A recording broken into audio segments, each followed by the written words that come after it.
Welcome back to Lost Legacies. I'm Matt. And I'm Sam, and this is a Hidden City Bookshop Book Company production. Damn it! Damn it, I forgot. It's Well, okay. It's been a bit. it's okay. Everyone, apologies that this episode is coming out late this week. I got COVID. It finally caught me after Dang, 4 freaking years. 4 years. And yeah, it hit me hard. And just when I thought I was getting better, I wasn't. Oh So, no. yeah. Yeah, it's crazy, man. It sucks. It sucks that this thing is still out there, you know? Yep. But yeah, so forgive my my vocal abilities this episode and also possible brain fog, especially because since I've been sick, I watched this episode a week ago. Oh Like I was yeah. already sick, but I didn't know I had COVID yet. That's how long ago Mhm. this was. So and I didn't really take any notes either because I was feeling so Oh horrible. yeah. So Sam's gonna be leading the charge. I don't know. Ooh. Well, and I famously don't take notes, so Yeah, there you go. yeah. So we'll see what happens. But did you watch any of the Emmys last night? No, I didn't even know they were last night. Yep, a lot of records were broken, man. Oh wow. Shogun for sure got the most Emmys. Like Oh yeah, they yeah. won everything. Our boy Hiroyuki Sanada winning Mm-hmm. Best Actor. Mm, Whoa. yep. Hell yeah. And the main actress, I don't remember her name right now. Uh, I know you're googling it, so you'll find out. But she won the first female Asian. She's the first female Asian actress to win for that category. I guess it was drama. It was lead actress for a drama. Mm-hmm. Like wow, not bad. Uh, hmm. I don't know how to pronounce this last name. So why something like that. Anna Sawai? Think so, something like that. Okay.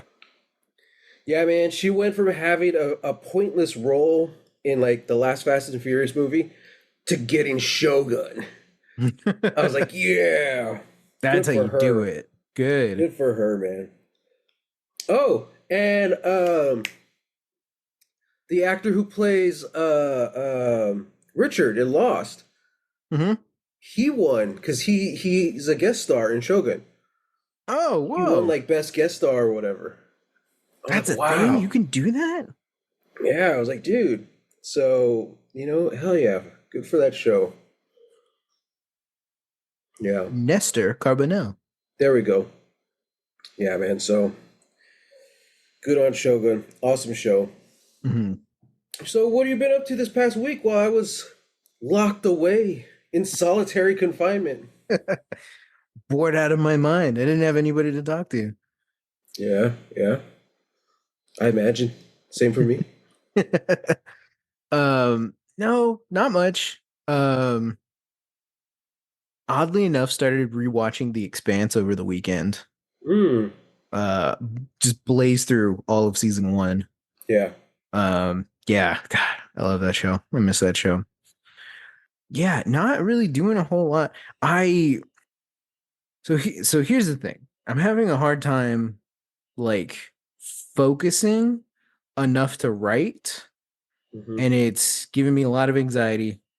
Uh and what I had like been doing to like curb that would be like, oh well, like, let me like focus on, like if I write something for like the movies that I watch or something, put them on a Hmm. letterbox.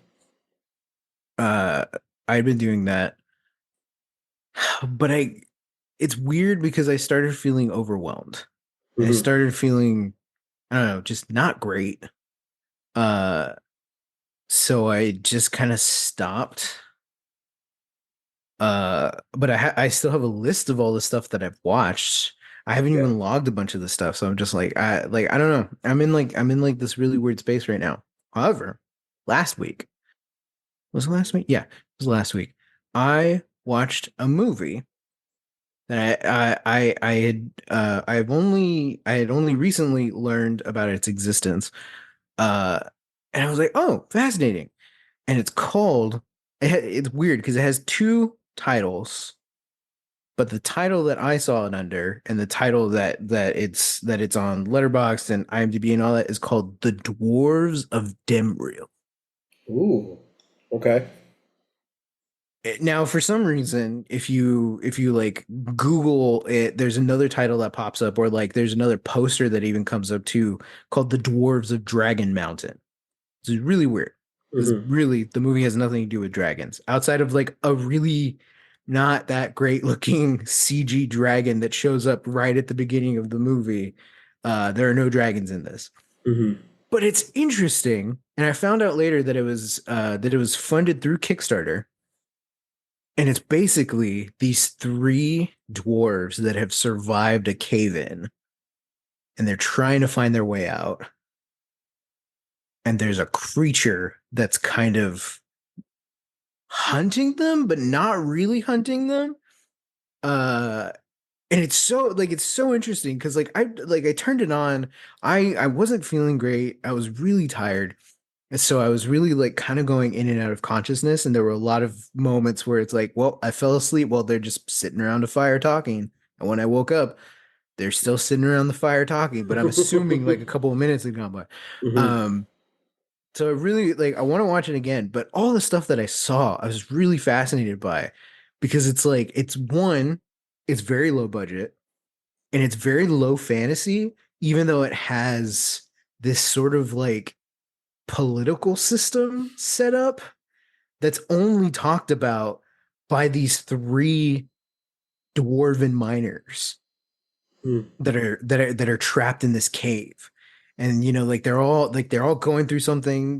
Like there's this old, like this really old dwarf who like it was his first day on the job, and he's just like this is what happens. And then there's the kind of the lovable sort of like sweetheart dwarf. He's got a little mouse in a cage that like kind of like a canary in a coal mine thing. Mm-hmm.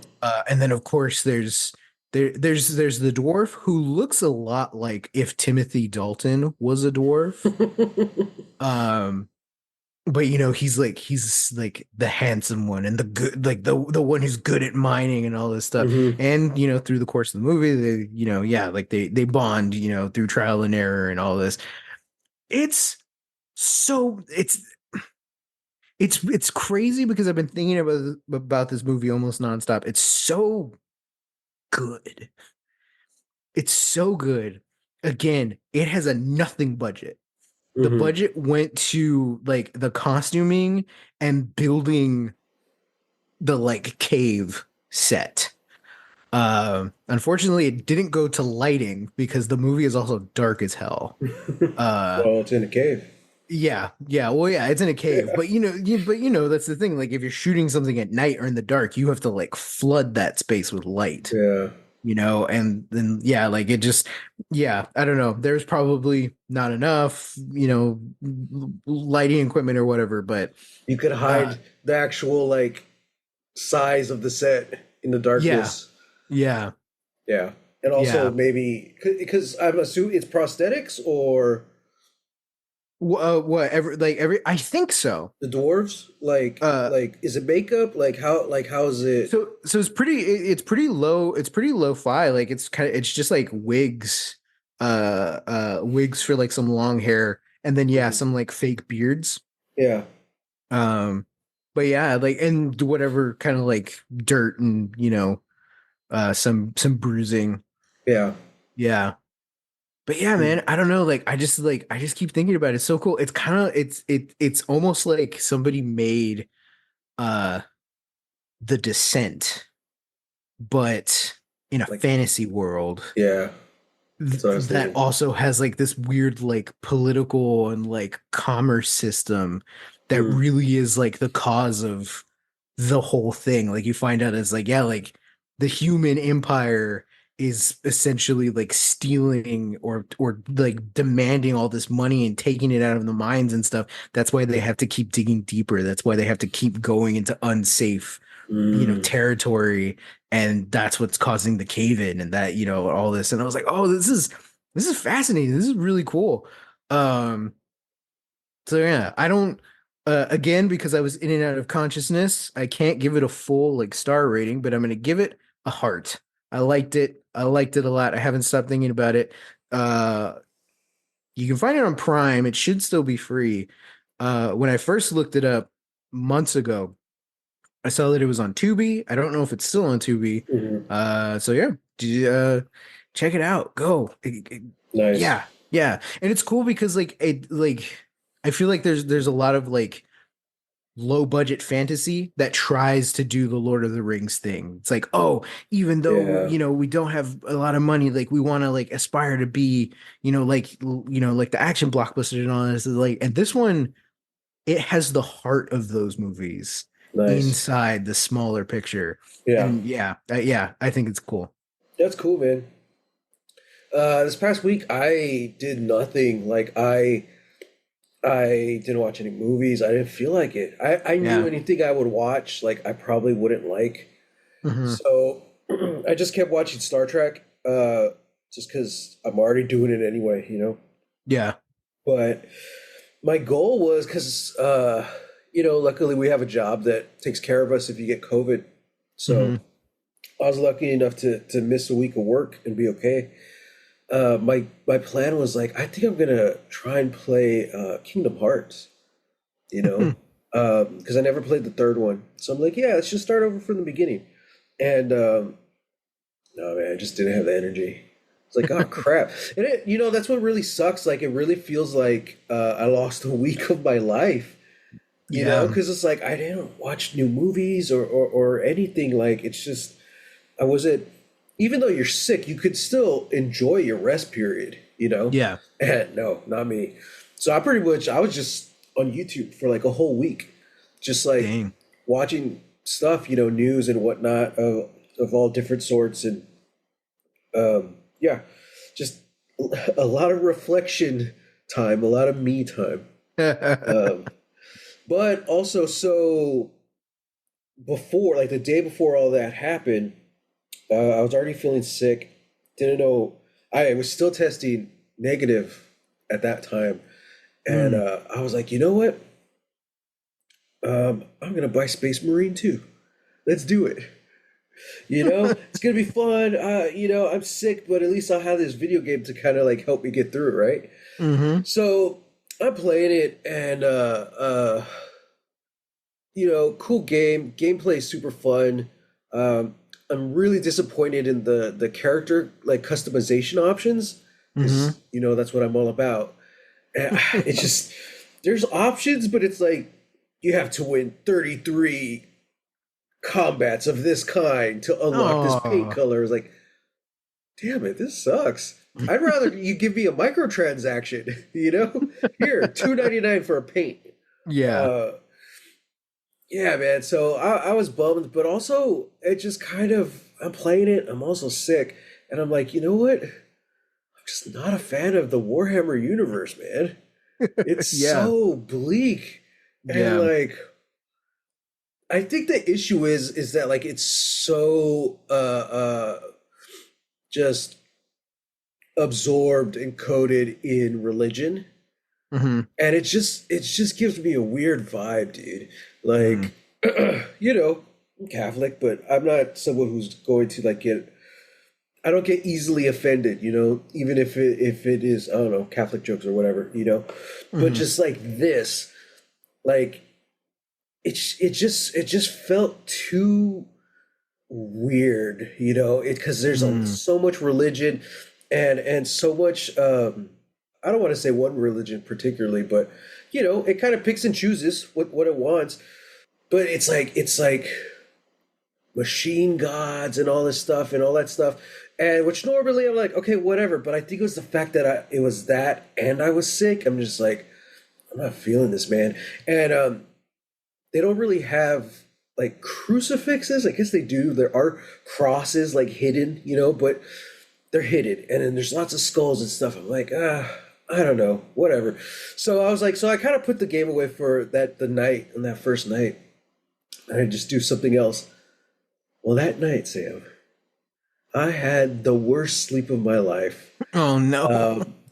Um, and it was a fever dream, man, like fever nightmare. Mm-hmm. And I kept waking up like every 30, 40 minutes, just covered in sweat, even though like the AC is blasting, and I'm just like, I'm just so hot. But I'm hearing the game in my head, and I'm seeing like the images, and it's like, these guys are trying to save me. They're trying to make me better. So it's like they're like sticking things into me. And I'm like, and it's one of those kind of sleeps where like you don't realize you're asleep until you wake up. So it's Mm-hmm. like it was so bizarre. So like I'm seeing all this like religious imagery and all these skulls, and but it's like the Space Marines, and I'm like, no, get that tube out of me. It was a horrible experience. And I woke up the next morning, and I'm like, you know what? I don't think I have what it takes to be a Space Marine. And I deleted the game. Wow. I'm like, I can't do this, man. Wow. Oh, it was horrible. Crazy. Yep, yep. I washed out. Took a trip down washout lane. Wow. Uh, Space Marines just ain't for me. Mm-hmm. Yeah, Wow. but Well, it's silver lining, I guess. yeah.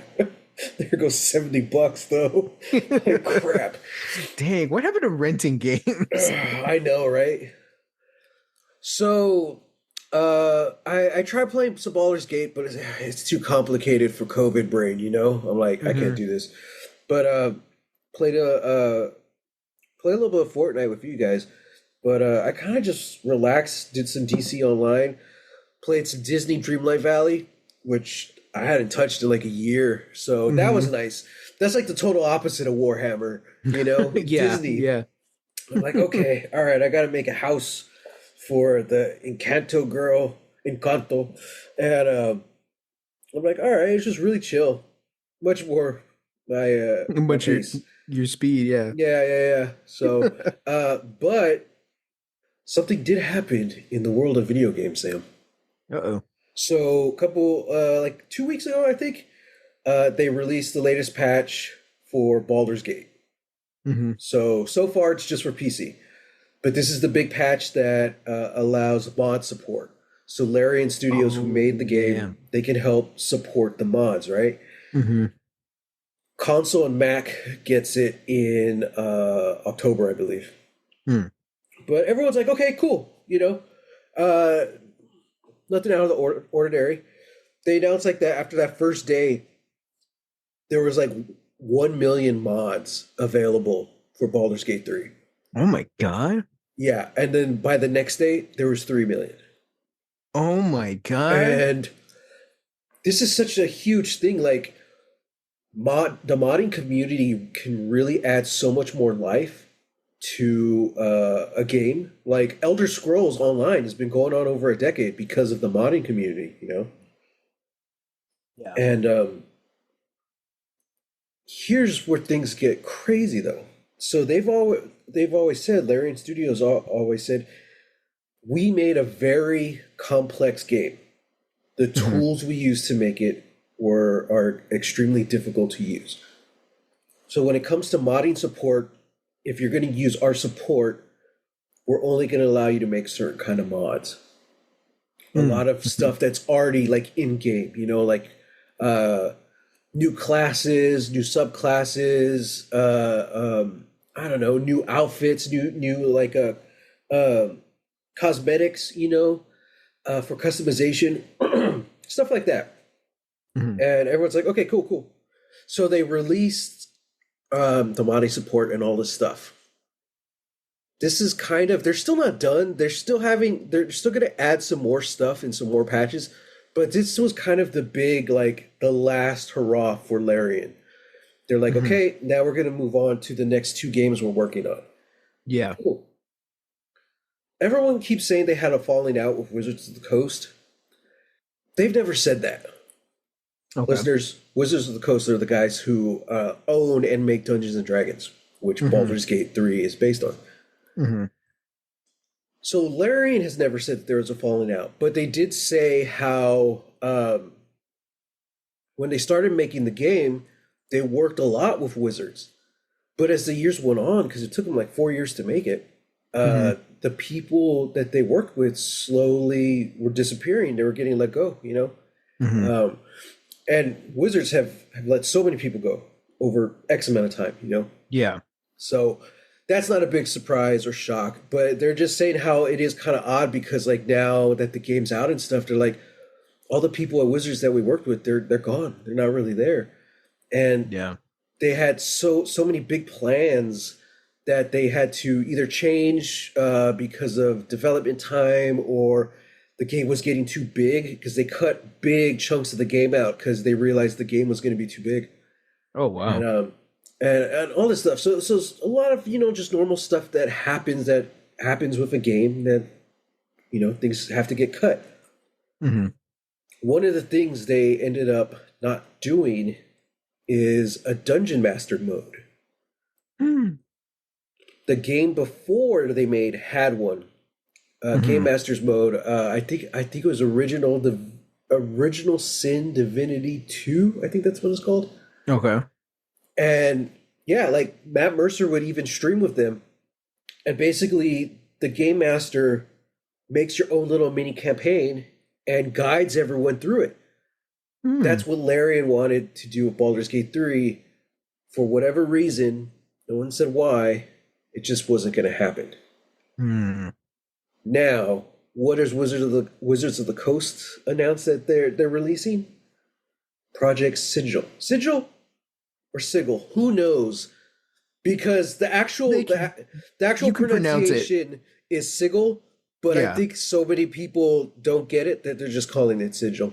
Mm-hmm. So Project Sigil, which is going to be, it's all based off, it's using Unreal Engine, Mm-hmm. and it's going to be a virtual way to play D&D, right? Mm-hmm. So everyone's like, oh, this is interesting. Like, it kind of makes sense why you can't do that in Baldur's Gate now.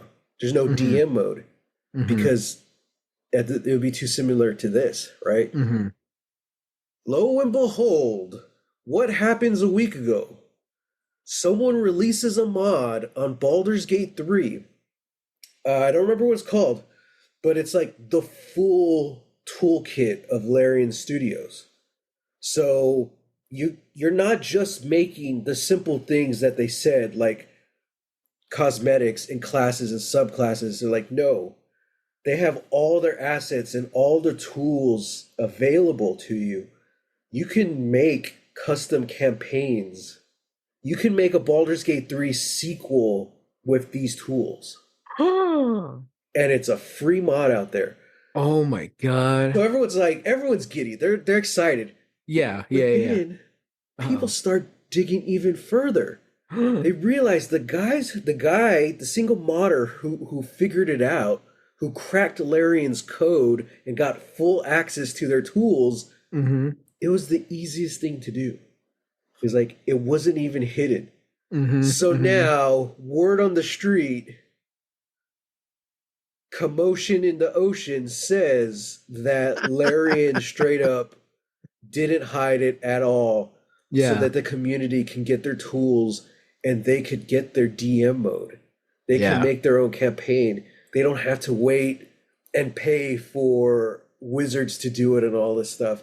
Yeah. And dude, it's Oh like wow. you like you could make a whole campaign now with those Mm-hmm. tools. So Elder Scrolls Online just released one, and it's like a new update, completely done by modders, and it's voice acted, and they have this huge story and all this stuff. I'm like, this is rad, you know? I'm like, Mm-hmm. imagine that with Baldur's Gate 3. I love it, dude. I love it. You're cutting the legs out from under the corporations. Mm-hmm. Mm-hmm. Oh, hell yeah. Yeah. Hell yeah. I love Dungeons and Dragons so much, but Wizards of the Coast and Hasbro are just shooting themselves in the In the face. I was foot. going to say foot, but it's Oh, like, okay. no, they're like committing like business suicide. It's like, I don't understand how they can continue to make so many poor business decisions. Like, Mm-hmm. do they Mm-hmm. not know what's going on? And the guy who's running it all, he's doubling down. Like they want to start introducing more AI into D&D. I'm like, what are Oh, you talking about? yeah, yeah. Yeah, man. It's very fascinating just time to be alive and see everything that's happening right now, especially in the gaming space Hmm. and the AI space and all that stuff. But I think we're just at the tip of the spear right now. We're starting to see the people turn on the corporations, Hmm. and I'm really excited for what comes next. Hmm. You know, because it's not even the fact that like yeah corporations suck, but we're still gonna give them our money. But I kind of feel like we're coming to this point where it's like, but if we're gonna give you our money, you got to do what we want. You Hmm. know, Hmm. um, I think a big thing too is like the whole corporate lingo, salesman pitch. Like that's that's business of the past, man. Like stop trying to sell us stuff because it ain't working. Like you're turning the people against you, Hmm. and that's why people like Larry and Studios and dare I say, kind of it feels like influencers are the future, you know? Like Hmm. instead of corporations, you have to look at like, okay, well, how are people communicating with like the people online? The Hmm. YouTubers. They're the ones taking over. How are they doing it? Well, they're building this community with their fans, whether it's on YouTube or Patreon or whatever, and Yeah. like, and it's really that communication, and that is something that Larian Studios has ever since the beginning. They've had open communications because they were a small enough studio they could, and now they're bigger, but they're still doing that. So yeah, man, like I don't know, it's exciting. We see what's Hmm. going to happen and see who's successful at what and who isn't, and then we're just going to steal their blueprint, and that'll be Hidden City. There you go. There you Yeah, go. I love it. I don't want to become an influencer. I don't have that. I don't have that mindset, you know. I don't rise and grind, Matt. I yeah. rise and shine. Oh You God. know, I'm a silly little guy. I'm a little frog. Yeah, I'm a yeah. little frog that But just I wants to have mean, my cup of tea, you know? but you also have to That's think me. like, well, what does that mean? What is an influencer? Because it's Hmm. like if you look at something like Critical Role or Dropout, I wouldn't really call any of the cast influencers, No, not at all. you know. But look at what those companies are doing.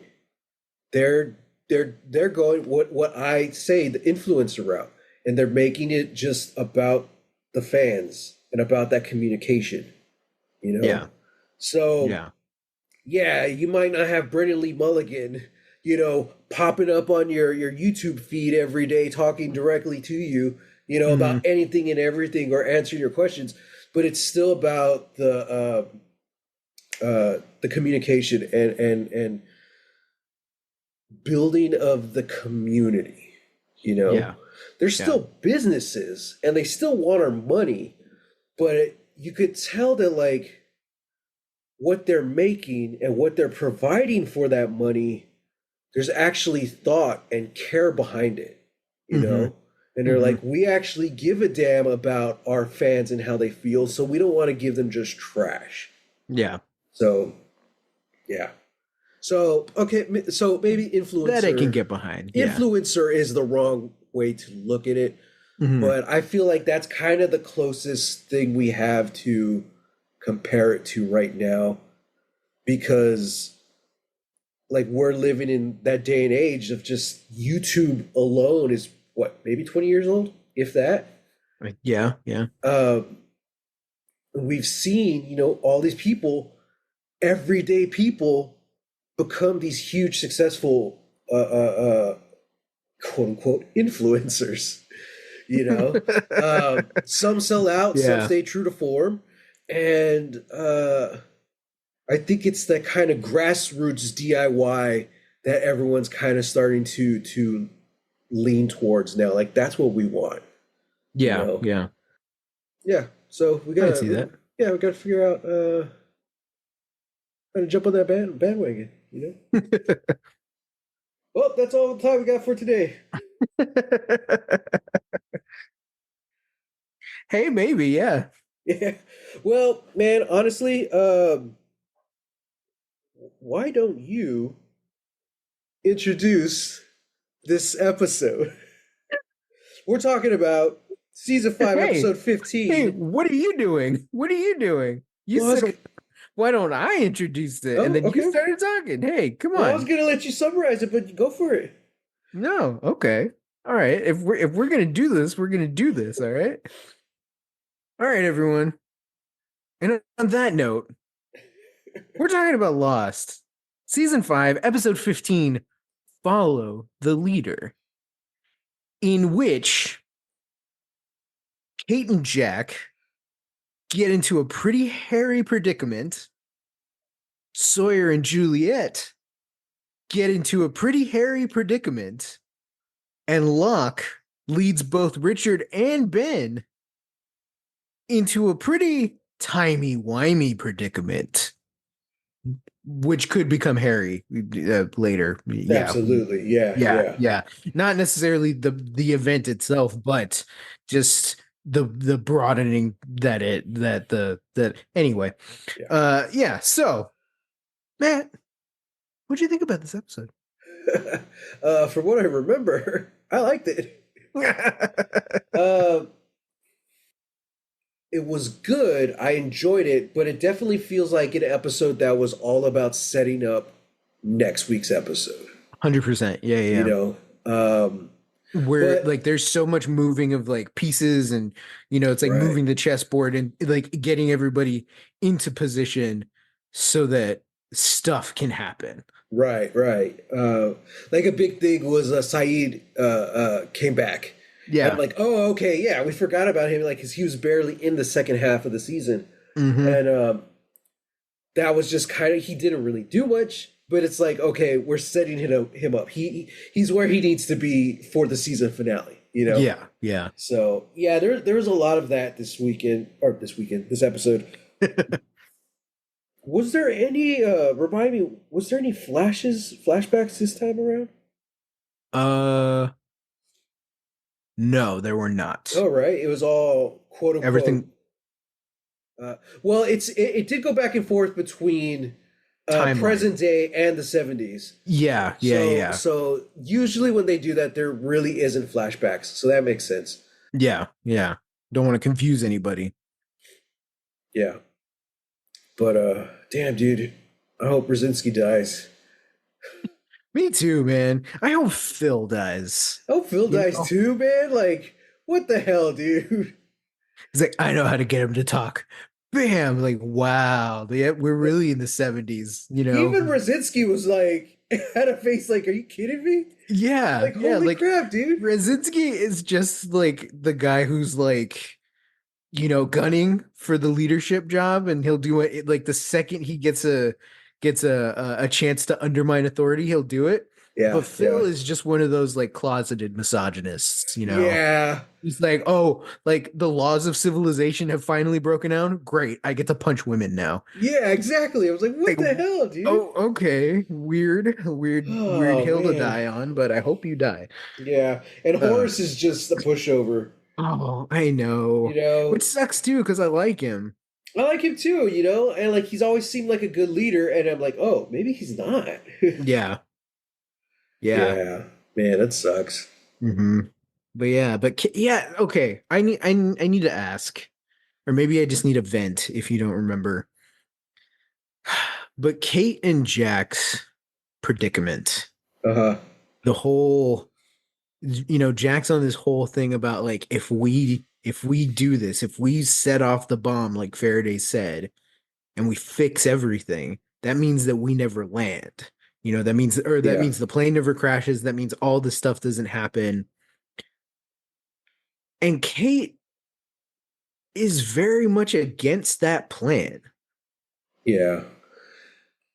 I I wish they had, again, this isn't something, there was no flashback, so I don't know how they would do it. Hmm. But I wish they would highlight that, like, she is technically Aaron's mom now. You know, Hmm. she wouldn't want to lose that relationship and lose her time with that. If they Hmm. somehow focused on that, it would make sense. I'm like, okay, cool. You know, Hmm. um, but they don't. So it just kind of ends up weird. It's like, Kate, you've seen so much crazy stuff on this island. It kind of just comes off as like she's not believing. You Yeah. know? And I'm like, Kate, you've seen so many crazy things. How can you not believe in this? Uh, so that's why I feel like they should have made it more about Aaron, if that is the case. But I kind of feel like that's why, you know? It's kind of like the Yeah. Tony Stark thing. Like, he doesn't want to do time travel because he has a daughter now. He doesn't want to jeopardize that. Yeah. Yeah. You know, which I get. I just, if that is the case with Kate, they didn't make that apparent at all. Yeah. Yeah. It's just like you said, like it comes off as her just being argumentative and not Yeah, a believer in any of this stuff. And yeah, yeah, it's really weird and it feels like I I don't want to keep just chalking it up to bad writing, but like it sort of feels a little I mean it feels like bad writing. It feels it like out of does. like it feels out of character. There's a lot in this too that it feels like okay, like it's cool that like Jack feels like he's had a huge character shift. Locke 100% feels like there's a huge character shift with Locke. Yeah, And then there are other people where it's like we've seen them progress and we can kind of make justifications for how they're here now. I think the best written characters this season um have been Sawyer, Juliet, and Ben. yeah, yeah. I think so too. Yeah, as far as like it like consistently good because Right. we know their goals. Like their goals are pretty clear, you know. Juliet and Sawyer just want to keep everybody alive and keep them together and find out what, you know, finding out what's happening is sort of secondary. It's more Yeah. just keeping everybody together. Right. And Ben, of course, is just trying to get everybody back to the island, you know, and now that he's here, you know, it's sort of like trying to find his place back in you know where he belongs. But yeah, like everybody else, it just feels like kind of just weirdly out of character. I was kind of upset when again another demerit, another mark against Phil when everybody's just like oh like hey uh uh we found the manifest and these are the people who were replaced, you know, at the very last Yeah. minute. Brzezinski likes who the hell is Hurley or Hugo Reyes, and Uh, feels like oh he's the fat one, and then it cuts yeah. to Hurley in I the was like, pantry you're gathering all the fat phobic food. too, Phil? I was like, man, Jeez. Phil sucks. We're lucky You're he not, never met Saeed. you know, Phil, you're not really a catch either. So If like anyone in Dharma's gonna be racist, it's gonna be Phil. it's You gonna know? be Phil. Yeah, Dharma's resident Racist, racist. sexist, Mm-hmm. fat phobic. Mm-hmm. I'm Yeah. like, wow, wow, what a jerk. But yeah, I also just didn't like it was funny because you're like, oh yeah, Hurley is, you know, gathering all the food and just stuffing it into his bag from the Yeah. pantry.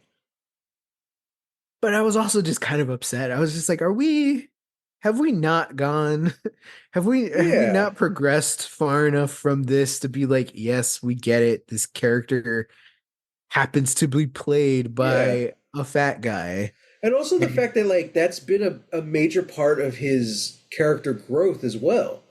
You yeah. know, it's one thing just to have an overweight actor play an overweight character and they never address it. That's one thing. Hmm. But they Hmm. straight up address it. And I think it was done in a very I don't know, they just did it well. They fit Hmm. it into Hurley's story and into his background. They didn't make it a cliche. They didn't try and make it into some kind of after school special. It Yeah. was just that's a part of him, that's a part of his character, and he's a well written character, you Yeah. know. So then to do something like this, it's just like Oh, I get it. We're not supposed to like Phil, but still, it's just like it kind of felt like what if Sawyer makes a fat joke against Hurley now, all these Hmm. seasons later? It would kind of be like that. It's like, okay, we get it. You know, you could be mean and call people names, but come on, we've moved past that. You Yeah, know, yeah, so it's just like it felt again like a step back. It felt like a season one moment, but in the wrong way. yeah, Also, if Dr. Chang says evacuate the island, evacuate the damn island. yeah, Like what Rosinski, you can still do your experiment with people far away, okay? Like, yeah. jeez. Also, like my I thought I thought that like Dr. Chang's the one making all the videos, and he's going over to the Swan every day. Like He's the he's doing all host. this I stuff. thought he's in charge. Yeah, exactly. He's the host, and then some guy who's like a technician is just like, no, I'm in charge now. It's like, no, Yeah, yeah, no, who are you? yeah. Yeah, that just yeah This is that. what happens when it's not like a military organization.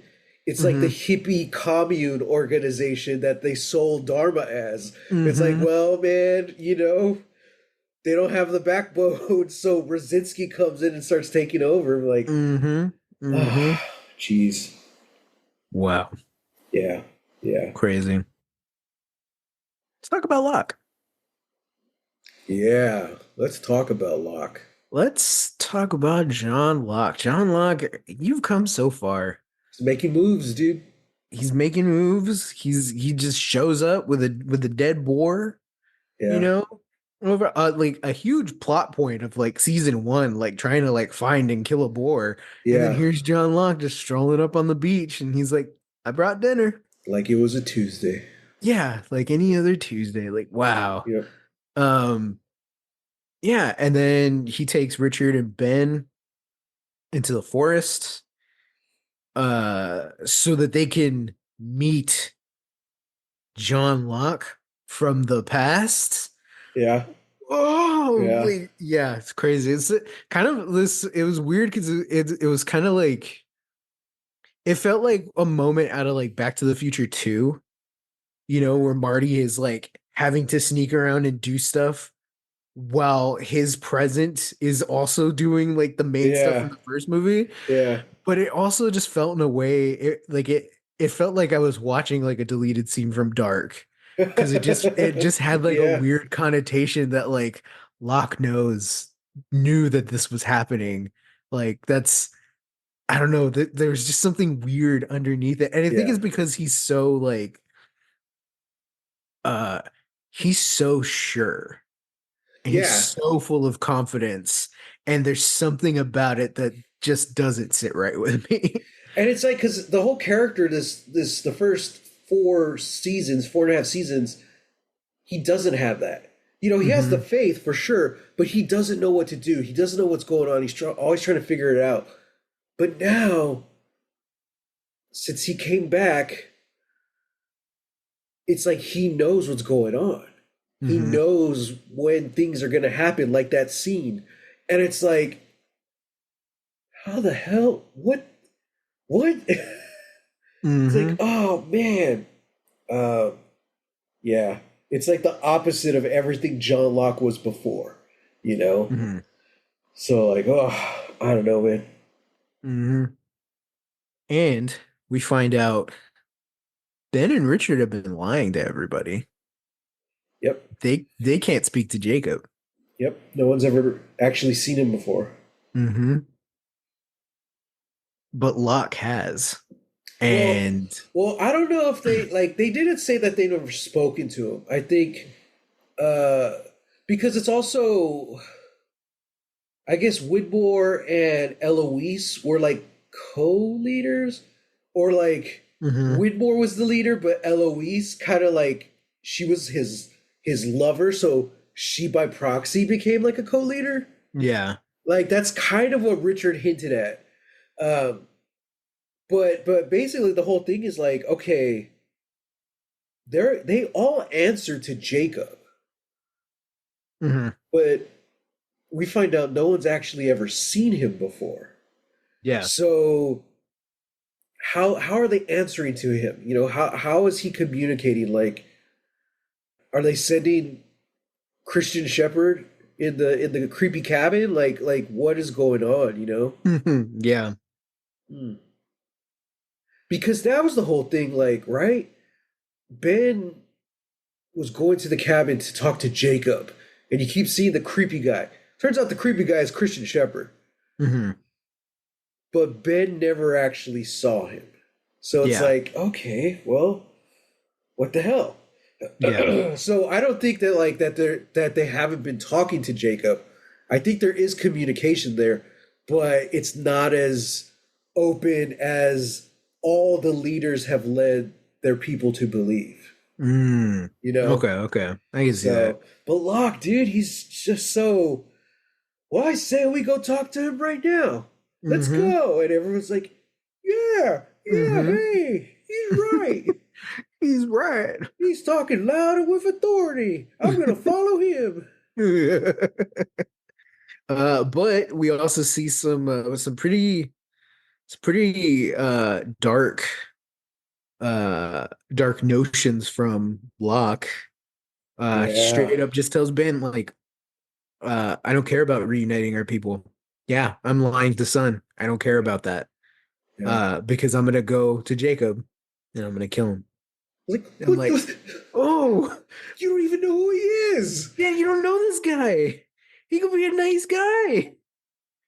Oh man. Man, yeah, no, yeah, just what a perfect just like final line, final Yeah, moment. They really let it sit at the end of the episode, and you're just like, okay, okay, this mythic figure that that we still don't have a face to. yeah, For all intents and purposes, Jacob is the island, and now Locke's gonna go kill him.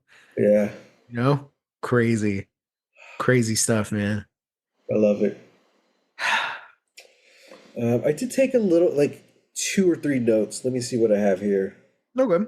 This episode flips the entire show on its head.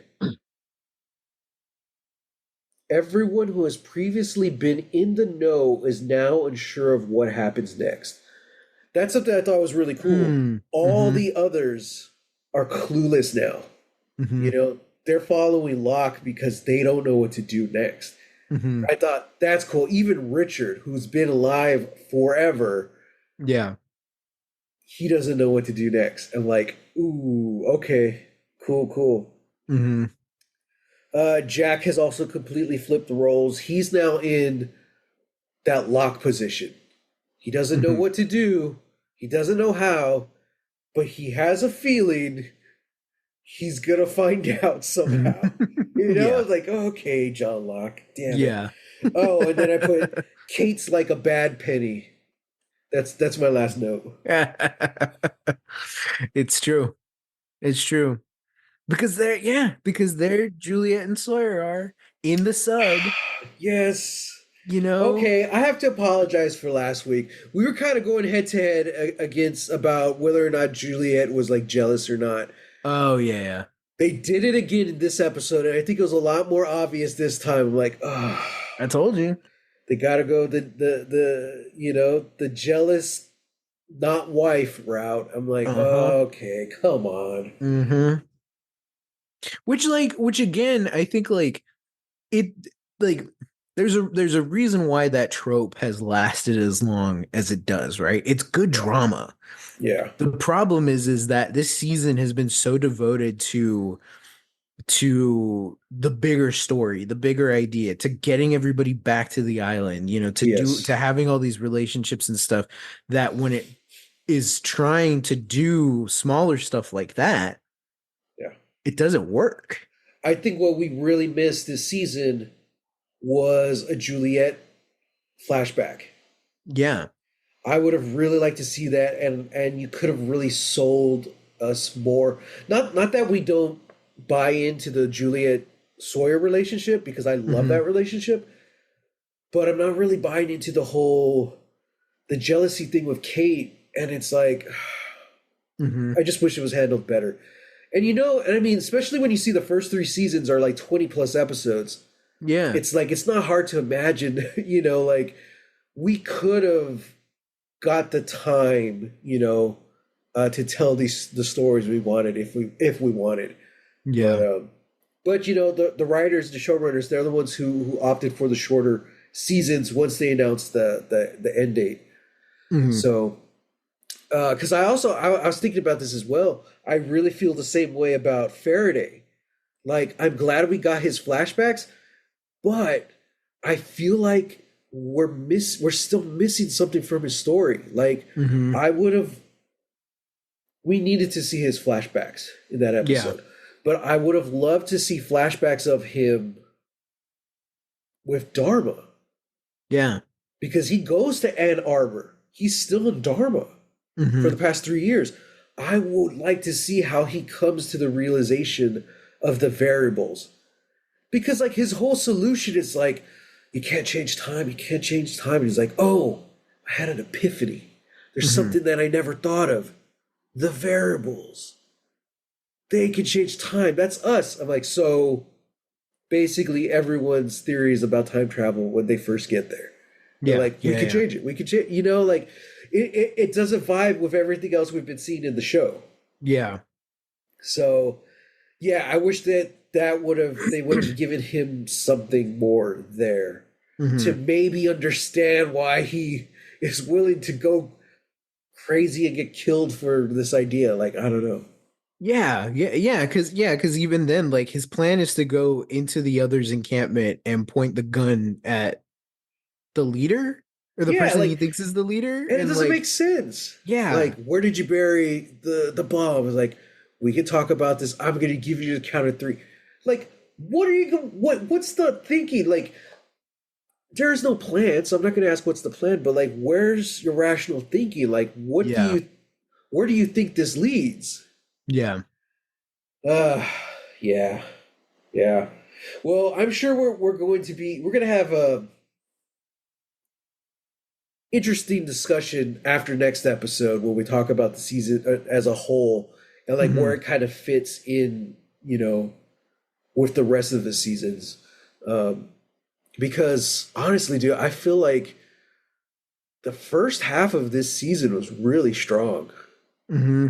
Um, but then the second half, I feel like it's kind of resorting back to like taking shortcuts, Yeah. going back to season one, writing in the worst ways, stuff like that. Hmm. I feel like that's really bogging it down a lot.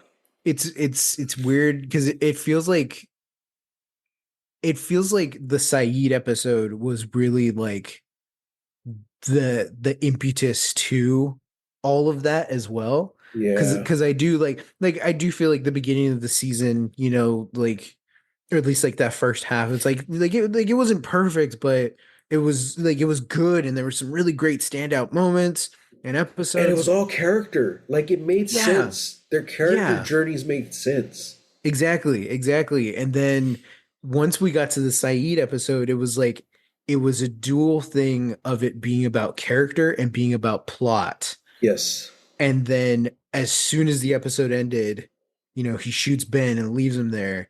As soon as that episode ended, they're like, "All right, enough with character. Now it's plot.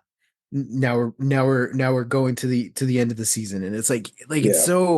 it's so weird. And that's a generalization, but yeah, like that's just for my money, that's kind of what it felt like. That Saeed episode was really good, Yeah. really slowed down the pacing though, and then kind of, yeah, kind of just sets in motion everything for the rest of the season. You're like, yeah, Yeah. so it's strange. Yeah. Um, well, I'm sure they'll have it all figured out by next week's episode. I'm sure they will. When we talk about Lost, season 5, episode 16, The Incident, in in which there's an incident. There's an incident. The I didn't predicament becomes an incident. exactly. Um, it's a two-parter, guys. It's the season finale, so strap in. It's gonna be fun. Um, I'm excited. before we go, though, we have a special bonus series finale Oh for the God. game we've been playing. No. Marry, bang, die fighting beside. So Sam, in the special edition, who would Uh-huh. you rather marry, bang, or die fighting beside? Mm-mm. Nikki, Mm-mm. Paolo, Mm-mm. or Frogert? No. You thought I No. forgot. It's the I'm one thing I've been thinking about throughout this COVID week, Sam. wow, the one thing that's been keeping you going this whole I time. need to know. Yeah, well, my answer is the same as last time. Is the like I use here I'll be gentle. I snap both Nikki and Paolo's necks, and then I use their bodies as clubs to beat Frogert to death with. Nice, And I nice. am alone, married to myself, die fighting beside no one. There you go. I like it. Yeah. Okay, I can agree with that. Again, Okay. Frogert, he's also one for the fat jokes, so screw that Yeah. guy. Yeah. Yeah. Screw that guy. Wow. Awesome. Well, everyone, I hope you enjoyed this episode of Lost Legacies. As always, we're on Twitter, Instagram, everywhere. Hit us up at hashtag Lost Legacies. Hmm. I'm on Twitter at underscore Matt Jimenez and on Instagram at Holy Hand Grenade of Antioch. And you can find me on Twitter and Instagram at Real, that's REEL, Texas Weirdo. And until then, get Yep. lost. Yep. Sorry. Pick it out. Yeah, can you say it again? Yeah. Get lost. There we go. Get. It did it twice. It sounded like a DJ. Get lost. Get lost.